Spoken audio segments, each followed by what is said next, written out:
ने एक article publish किया था जिसमें ये पता चला कि किसी भी इंसान के ब्रेन में 2.5 मिलियन जीबी स्पेस होता है, जिसमें हम चाहे तो 4 मिलियन बुक्स की नॉलेज को याद रख सकते हैं। ये पावर इंसान के ब्रेन में होती है।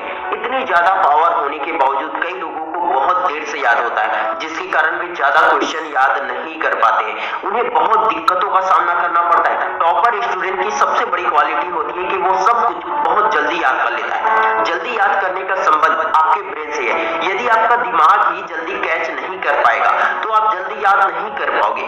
लेकिन आप जो भी पढ़ते हैं वह एक ही बार में आपके दिमाग में समझ में आ जाए या बैठ जाए तो याद करना और दिमाग में याद रखना दोनों ही बहुत ही सरल हो जाएगा। मैं आपको सिर्फ ये नहीं बताऊंगा कि कैसे पढ़े, बल्कि ये भी बताऊंगा कि दिमाग की शक्ति और याददाश्त को तेज कैसे करें। स्मरण शक्ति का संबंध इस बात से भी होता है कि हम किसी भी सूचना को किस तरीके से अपने दिमाग के अंदर भेज रहे हैं। मैं पहले भी आप लोगों को बता चुका हूं, लेकिन फिर भी आपको एक बार ये जानना जरूरी ही है कि हम जो कुछ भी पढ़ते हैं ना, तो उसका मात्र 25% हिस्सा ही दिमाग में रहता है और जो कुछ भी हम सुनते हैं उसका 35% हिस्सा याद रहता है। जो कुछ भी हम देखते हैं उसका 50% और जो कुछ भी हम बोलते हैं उसका 60% याद रहता है। लेकिन जो कुछ भी काम हम खुद से प्रैक्टिकली करते हैं उसे हमारा दिमाग 95% तक याद रख लेता है। हमें कई लोगों का नंबर याद रहता है, आधार कार्ड का नंबर याद रहता है, कई लोगों के बर्थडे याद रहते हैं, मूवी का गाना याद रहता है, मूवी के डायलॉग्स याद रहते हैं, किसी दूसरे व्यक्ति द्वारा बोला गया अच्छा या बुरा वर्ड्स भी याद रहता है। याद नहीं रहता है तो सिर्फ पढ़ा हुआ क्वेश्चन।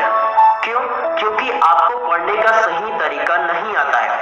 सही तरीके से किसी भी सब्जेक्ट को पढ़ोगे तो वह आपको 100% याद रहेगा। जब कभी आप क्लास में टीचर के लेक्चर को सुनते हैं तो उसे ध्यान से सुनिए, क्योंकि इस समय आपके दिमाग का एक्टिव रहना जरूरी है। टीचर जब समझाते हैं तो उस वक्त ज्यादा लोगों का ध्यान लिखने में होता है। कुछ लोग तो बोर हो जाते हैं, लेकिन इंटेलिजेंट लोग सिर्फ ध्यान से सुनते हैं। इस समय उनका दिमाग, आंख और कान पूरी तरह से खुला रहता है। फिर जब टीचर का क्लास ओवर हो जाए या फिर आप घर चले जाएं, तो उस समय टीचर के समझाए हुए चैप्टर को किताब से पढ़ो और उन्हें नोट्स में तैयार कर लो और उनके वर्ड्स को याद करने की कोशिश करो। ऐसा करने से आप अपने दिमाग की इंटेलिजेंट बनने की क्षमता को और ज्यादा बढ़ा देते हैं। साथ ही इससे ये भी साबित हो जाता है कि आपको टीचर के द्वारा समझाया गया चैप्टर कितना समझ में आया है, और जब आप उसी चैप्टर को खुद से पढ़ने लगते हो तो वह आपको बहुत ही जल्दी समझ में आ जाता है और बहुत ही जल्दी याद भी हो जाता है। लेकिन आप ये मत सोचिए कि ऐसा करने से वह आपके दिमाग में हमेशा के लिए बैठ चुका है। आप चाहते हैं कि वह पूरी तरह से दिमाग में बैठ जाए, तो अगले दिन खाली समय में उसी चैप्टर पर अपने दोस्तों से बात कीजिए। अगर कोई डाउट हो तो उनसे पूछिए। क्या पता कुछ चीजें जो उन्हें समझ में आया हो वो आपको समझ में ना आया हो, या कुछ अलग बातें ही आपको जानने को मिल जाए। इसलिए अपने दोस्तों से इस विषय में बात जरूर कीजिए। इससे आपके सारे डाउट्स क्लियर हो जाएंगे और आपको वह चैप्टर याद रहेगा।